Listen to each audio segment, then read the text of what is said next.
तो फ्रेंड, आज की इस वीडियो में हम लोग बीपीएससी टीचर के लिए PYQ करने वाले हैं, जो आप लोग को एग्ज़ाम में आया था और ऐसा ही सवाल आप लोग को आगे एग्ज़ाम में देखने को मिल सकता है। तो इस वीडियो को आप लोग को पूरा देखना है और वीडियो पसंद आए तो एक लाइक ज़रूर कर दीजिएगा और चैनल को भी सब्सक्राइब कर लीजिएगा। तो शुरू है आज का वीडियो। तो पहला प्रश्न आप लोग के बीच है, प्रतिरोध आर के किसी तार के टुकड़े 5 बराबर भागों में काट दिया जाता है, तो इन टुकड़ों को फिर पार्श्व क्रम में संयोजित कर देने से उसका संयोजन का तुल्य प्रतिरोध आर है, तो आर बाई आर का अनुमान क्या होगा। देखिए आर बाई आर का अनुमान क्या होगा।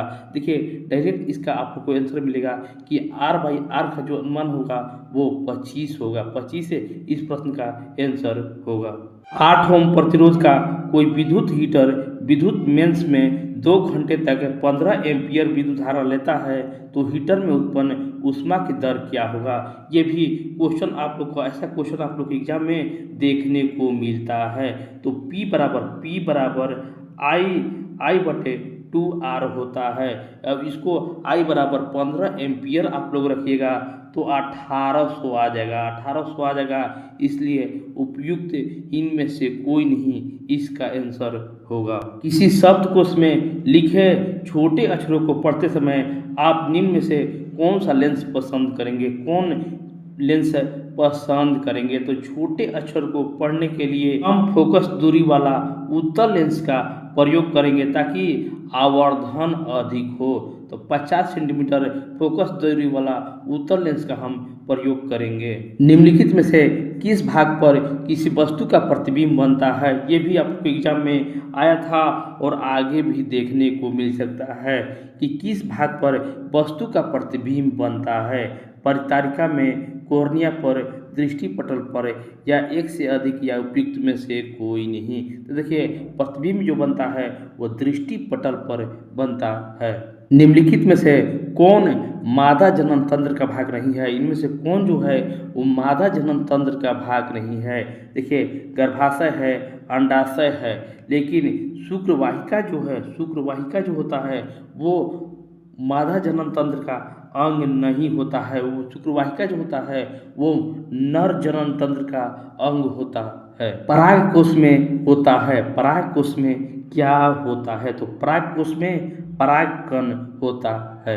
अलैंगिक जनन मुकुलन के द्वारा होता है। अलैंगिक जनन मुकुलन के द्वारा क्या होता है। तो इष्ट अलैंगिक जनन मुकुलन के द्वारा होता है। अपच का उपचार करने के लिए निम्न में से कौन सा औषधि का उपयोग होता है। अपच का उपचार करने के लिए निम्न में से कौन सी औषधि का उपयोग किया जाता है।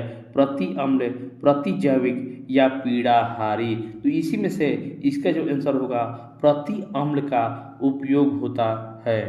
CAA के अंतर्गत नागरिकता प्रक्रिया के आवेदन के निष्पादन किसके द्वारा किया जाता है। निष्पादन जो है वो किसके द्वारा किया जाता है।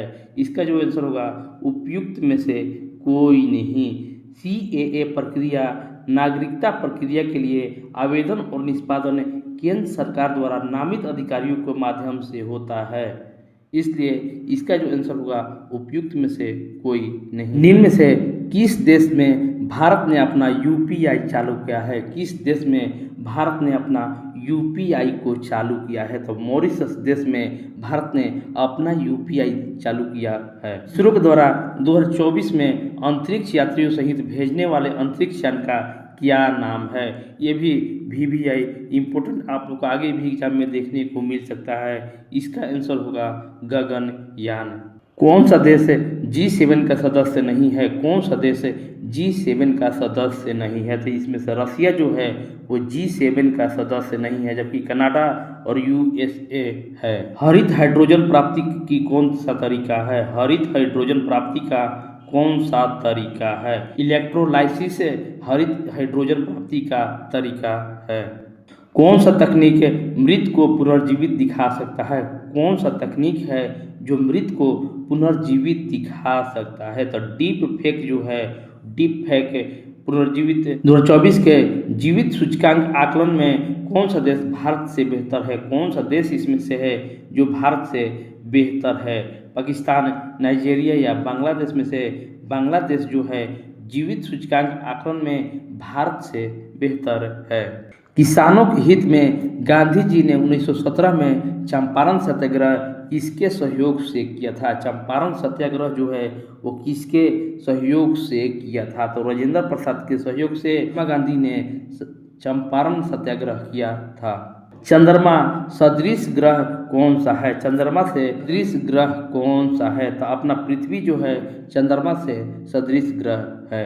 जीवाश्म के आधार पर मानव उत्पत्ति केंद्र कौन सा है? जीवाश्म के आधार पर मानव उत्पत्ति केंद्र कौन सा है? तो अफ्रीका के रिफ्ट घाटी जीवाश्म के आधार पर मानव उत्पत्ति केंद्र माना जाता है। भारत में शुष्क बिंदु बस्ती कहाँ मिलती है? भारत में शुष्क बिंदु बस्ती कहाँ मिलती है? आंसर होगा भारत में बीकानेर में शुष्क बिंदु बस्ती मिलती है। बिहार के किस जिले में धान का उत्पादन सर्वाधिक होता है? धान का उत्पादन सर्वाधिक होता है, आगे भी आने की संभावना है।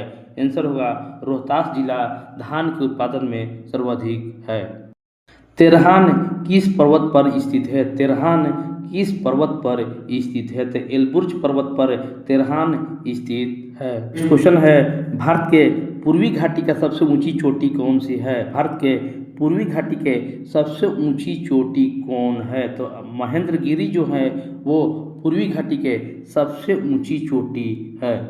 इनमें से कौन सा कथन वनस्पतियों और जीवों की कमी का वैध कारण नहीं है? वैध कारण इनमें से कौन सा जीवों की कमी का वैध कारण नहीं है? आंसर होगा बृहद पैमाने पर योजनाओं का विकास करना वनस्पति और जीवों की कमी का वैध कारण नहीं है। बिहार का किस जिले में रेशमी वस्त्र का उत्पादन सर्वाधिक होता है? रेशमी वस्त्र का उत्पादन सबसे अधिक होता है, तो सिल्क सिटी के नाम से भागलपुर को जाना जाता है। जालियांवाला बाग कांड के समय भारत का वायसराय कौन था? भारत का वायसराय कौन था? तो 1919 में जालियांवाला बाग हत्याकांड हुआ था और उस समय लॉर्ड चेम्सफोर्ड जालियांवाला बाग के समय भारत का वायसराय था। भारतीय राष्ट्रीय कांग्रेस के पहले अध्यक्ष कौन थे? भारतीय राष्ट्रीय कांग्रेस के पहले अध्यक्ष कौन थे? तो 1885 ईस्वी में भारत के पहले राष्ट्रीय अध्यक्ष WC बनर्जी थे। निम्नलिखित में से किसको grand old man of India के नाम से भी जाना जाता है? Grand old man of India के नाम से जाना जाता है, तो दादा भाई नौरोजी को grand old man of India के नाम से जाना जाता है।